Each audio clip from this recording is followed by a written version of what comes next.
About 40 Mi'kmaq grandmothers and supporters held ceremony to protect the water and the women at the site of a proposed $13 billion Goldboro LNG plant and work camp developed by Calgary-based Pieridae Energy.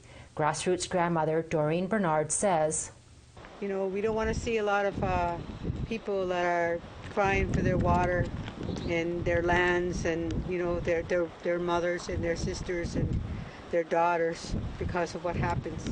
We can stop this." The 5,000-person man camp will house the workers to build the project, located on the eastern shore of Nova Scotia and about 50 kilometers from a Mi'kmaq community. Former president of the Nova Scotia Native Women's Association and advocate for MMIWG, Bernard-Daisley, was at the ceremony. She is chief of Wagimaa First Nation and wants the project stopped. I am completely against the camp coming to our territory of Mi'kma'ki because of the factors surrounding the camps. It's truth, it's reality. The extraction sites where camps spring up cause more violence to our women than any other time.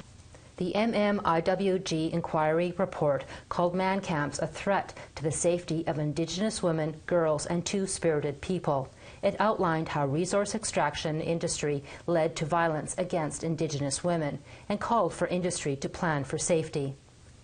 And you can come up with every different solution, you can come up with every different precaution, but it's not going to make a difference. There's somebody going to be hurt.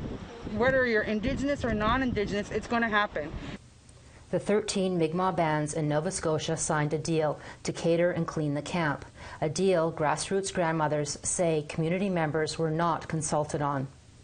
We're hoping that people will open up their eyes and see, you know, how long these things have been being planned and behind our backs, behind the backs of not only the Indigenous people, but the people in Nova Scotia as well.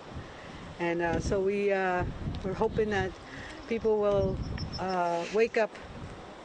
The Assembly of Nova Scotia Chiefs are hosting a women's-only forum next week to hear concerns of community members.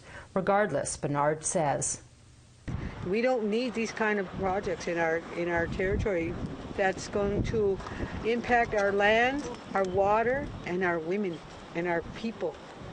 The final investment decisions for the Goldboro LNG project are expected by the end of June. Angel Moore, APTN National News, Goldboro, Nova Scotia.